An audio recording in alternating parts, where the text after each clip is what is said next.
Bismillahirrahmanirrahim. Assalamualaikum warahmatullahi wabarakatuh dan salam sejahtera. Saya Amirul Fahmi bin Zainuddin, bernama matrik C19A0038. Jadi tajuk yang saya pilih adalah feminism.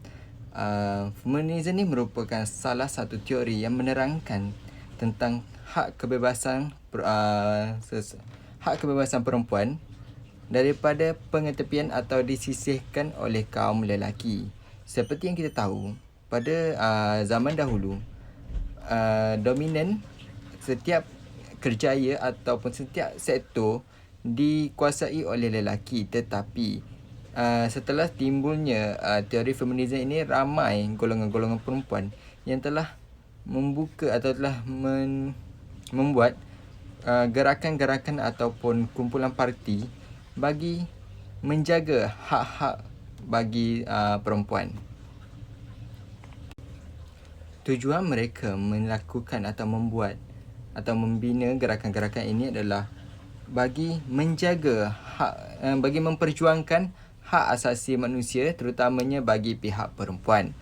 Ianya merangkumi dari segi hak kebebasan, hak pembiakan, hak perguguran yang selamat dan sah di sisi undang-undang, hak pencegahan hamil. Selain itu ada juga seperti hak-hak perlindungan, seperti wanita ni perlu dilindung.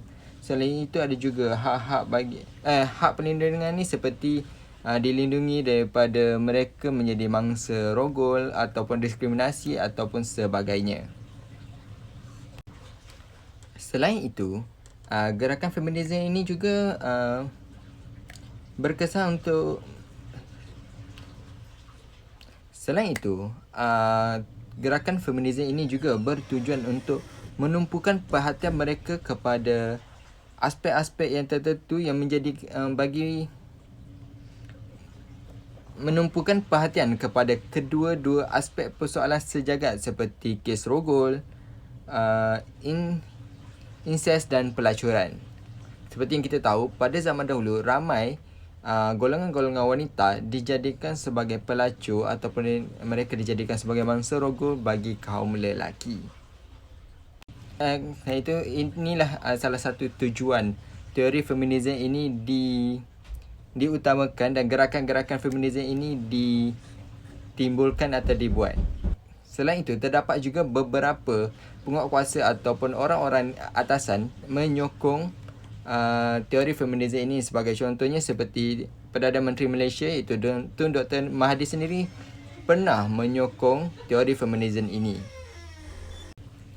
Ramai golongan wanita yang merupakan ahli-ahli daripada gerakan feminism ini telah menunjukkan cara-cara mereka menyokong teori ini, seperti mereka telah mengeluarkan beberapa karya yang menunjukkan mereka menyokong dan menceritakan tentang hak-hak untuk seorang wanita. Selain itu, ada juga yang melakukan mereka menunjukkan hak-hak feminism ini dari segi fashion, lagu dan sebagainya.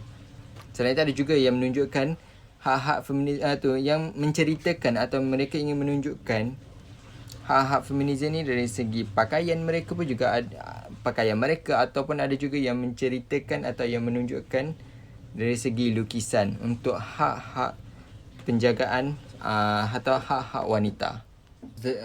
Seterusnya, seperti yang kita tahu, pada zaman dahulu ramai wanita-wanita ataupun kaum wanita ini ditindas, seperti mereka dijadikan sebagai gundi ataupun pelacur. Dan ada juga jika mereka melahirkan ataupun jika sesebuah keluarga itu melahirkan atau mendapat anak perempuan, ramai yang telah membunuhnya atau menyorokkannya, dan jika ia mendapat anak lelaki, ia akan diwawarkan. Bagi itu menunjukkan salah satu kaum perempuan ini merupakan salah satu kaum yang ditindas sejak dahulu lagi.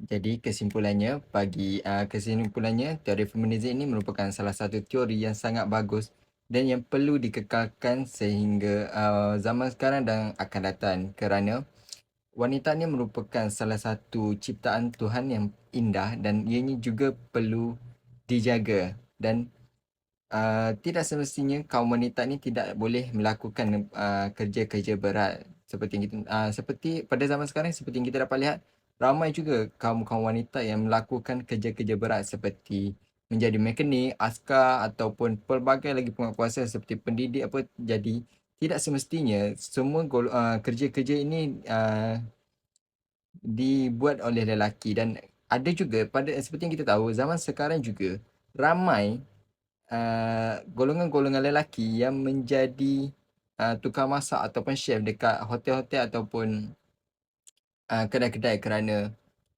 dan fakta seperti yang kita tahu, dahulu orang-orang dahulu fakta-fakta orang dahulu pernah berkata tentang wanita ini merupakan belajarlah pandai mana pun ataupun buatlah apa pun lalas, dan pada hujungnya akan masuk ke dapur juga.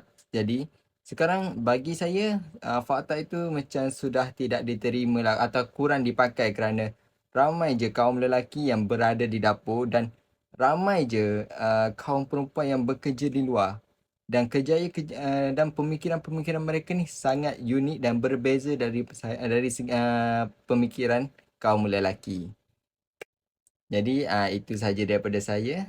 Sekian, terima kasih.